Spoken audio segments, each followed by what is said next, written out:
आप लोगों को के स्टोन क्लासेस में स्वागत है। इस चैनल को सब्सक्राइब एंड लाइक करना ना भूलें और बेल आइकन का बटन दबा दें। आज प्रतिलेखन संख्या 7 और 8 लिखाएंगे। इसका कड़ा शब्द का आउटलाइन अपलोड कर दिए हैं, उसको एक दो बार देख लें बढ़िया से और लिखना प्रारंभ करें। Ready, last ready, start. महोदय, यहाँ यह उल्लेखनीय है कि शीत युद्ध की समाप्ति व समाधान एशिया की घटनाओं तथा अफगानिस्तान से सोवियत सेना की वापसी से ही हुआ है। अफगानिस्तान में लंबे अरसे तक चला युद्ध सोवियत संघ के अस्तित्व के लिए कष्टदायी और मुश्किल हो गया। इस भयावह युद्ध से सोवियत सेनाओं की वापसी से अनेक घटनाओं ने जन्म लिया, जिनकी परिणति शीत युद्ध की समाप्ति से हुई तथा जिसमें जर्मनी का एकीकरण तथा सोवियत संघ का विघटन शामिल है। संक्षेप में, शीत युद्ध का और इस तनाव का एशिया की एकता पर दूरगामी प्रभाव पड़ा। एशिया के सभी देश यह चाहते थे कि क्षेत्र में शांति बने रहे। चीन और सोवियत संघ का सीमा विवाद, चीन और वियतनाम का झगड़ा और भारत व चीन का सीमा विवाद उस समय की परिस्थितियों को स्पष्ट करता है। इस तरह से पाकिस्तान पूरी तरह से थाईलैंड और फिलीपींस के साथ अमेरिका के खेमा में चला गया था।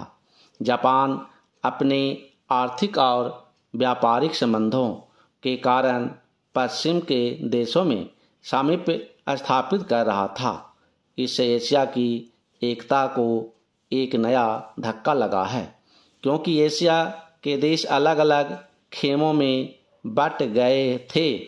1960 के दशक में एक नया मोड़ आया, जब शीत युद्ध के समय में आसियान के नाम से एक नए गुट का प्रादुर्भाव हुआ। इससे दक्षिणी पूर्वी एशिया के देशों में नए आर्थिक और सुरक्षा संबंधी प्रयास किए गए।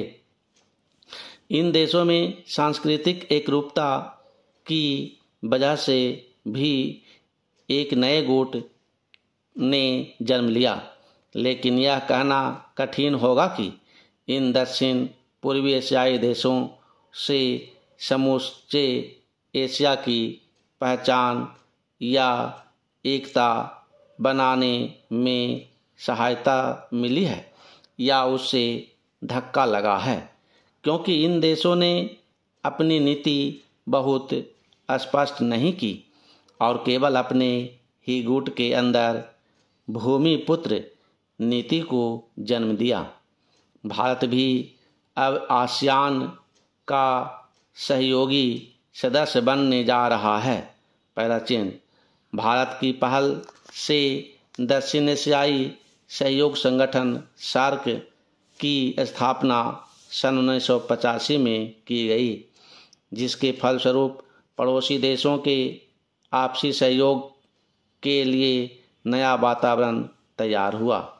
यह प्रयास शनै शनै उपयोगी रूप लेता जा रहा है, जो एशिया की पहचान बनाने की ओर महत्वपूर्ण कदम है। व्यापार, निवेश, तकनीकी ज्ञान, संचार माध्यमों में बढ़ोतरी ने विश्व गांव के विचार को भी पैदा किया। बढ़ते हुए व्यापार, निवेश, संचार एवं विज्ञान की आधुनिक तकनीकों ने पूरी दुनिया में एक दूसरे पर निर्भर रहने के नए विचारों को जन्म दिया। अंग्रेजी भाषा, हॉलीवुड, कंप्यूटर्स और उपभोक्ता संस्कृति ने पूरे विश्व को प्रभावित किया, जिससे देशों में फासले कम हुए, संस्कृति और सभ्यता भी प्रभावित हुई।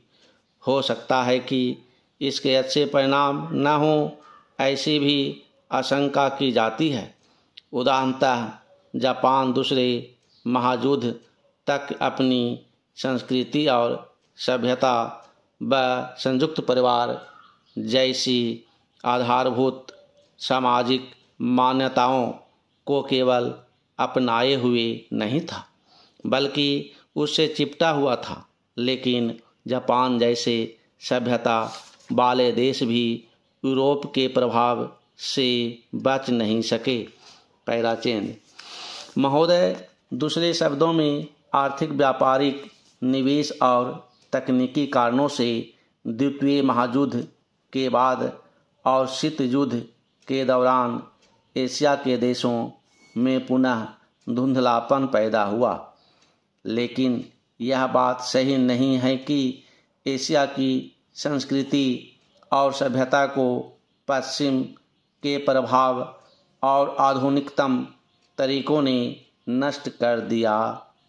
हाँ, एक धक्का जरूर दिया, पर समय समय पर एशिया का यह रूप, एशिया की यह सभ्यता और संस्कृति बलशाली तरीके से उद्यमान होती दिखाई देती है। पंडित जवाहरलाल नेहरू ने 1945 में अपनी पुस्तक डिस्कवरी ऑफ इंडिया में एशिया की पहचान पर लिखा है कि हजार वर्षों से जब यूरोप अपने अधिकार के युग में था, एशिया ने अपने मनुष्यों की प्रगतिशील आत्मा को प्रभावशाली ढंग से दर्शाया। उन्होंने यह विश्वास भी जताया कि एशिया की संस्कृति और सभ्यता यूरोप की संस्कृति और सभ्यता से अधिक प्राचीन है। आज के दिनों में भी चीन के नेता अपने यहाँ आध्यात्मिक क्रांति की बात करते दिखाई देते हैं और अपने आर्थिक विकास को भी प्रतिबिंबित करते हैं। मलेशिया के प्रधानमंत्री भी बड़े गर्व के साथ मलेशिया के रास्ते की बात करते हैं और आधुनिकता और पारंपरिक संस्कृति के मिश्रण से मलेशिया का विकास करना चाहते हैं। भारत के प्रधानमंत्री भी मध्य मार्ग की बात करते हैं, जिसको वे भारत का पारंपरिक विचार कहा करते हैं। वियतनाम के यशस्वी नेता भी साम्यवादी विचारधारा को पारंपरिक सहिष्णुता के अनुसार ढालना चाहते हैं। एशिया के इन सब नेताओं की समय समय पर की गई घोषणाओं का वर्तमान संदर्भों में पूरा अर्थ लिया जाना चाहिए, जो एशिया की पहचान को नए सिरे से बनाने में सहायक सिद्ध हो रहा है। पैराचीन यहाँ यह भी बताना उचित होगा कि हाल के वर्षों में एशियाई देश, विशेष रूप से पूर्वी एवं दक्षिणी पूर्वी एशिया के देश, एशिया के सुदृढ़ देशों के रूप में उभरे हैं और इन देशों के आर्थिक विकास की दर विश्व के किसी भी अन्य देश के आर्थिक विकास की दर से अधिक है तथा जिनके आने वाली शताब्दी में विश्व आर्थिक व्यवस्था के निर्माताओं के रूप में उभरने की आशा।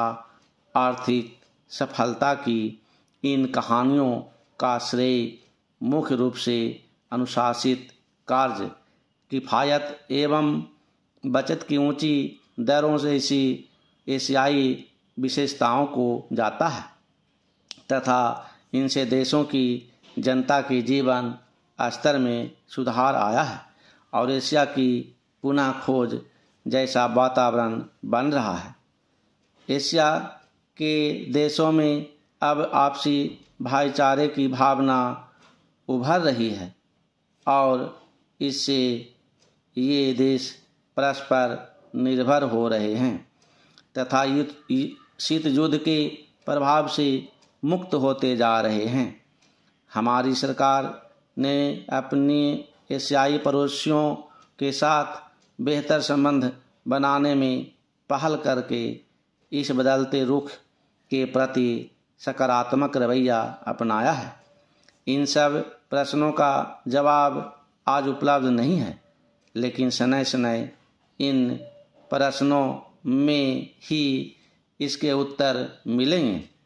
एशिया अपने इन प्रश्नों के उत्तर में एक नए एशिया को जन्म देगा और अपनी एक नई पहचान बनाएगा। यूरोप और अमेरिका के आधुनिक औद्योगिक विकास में फर्क नज़र आता है।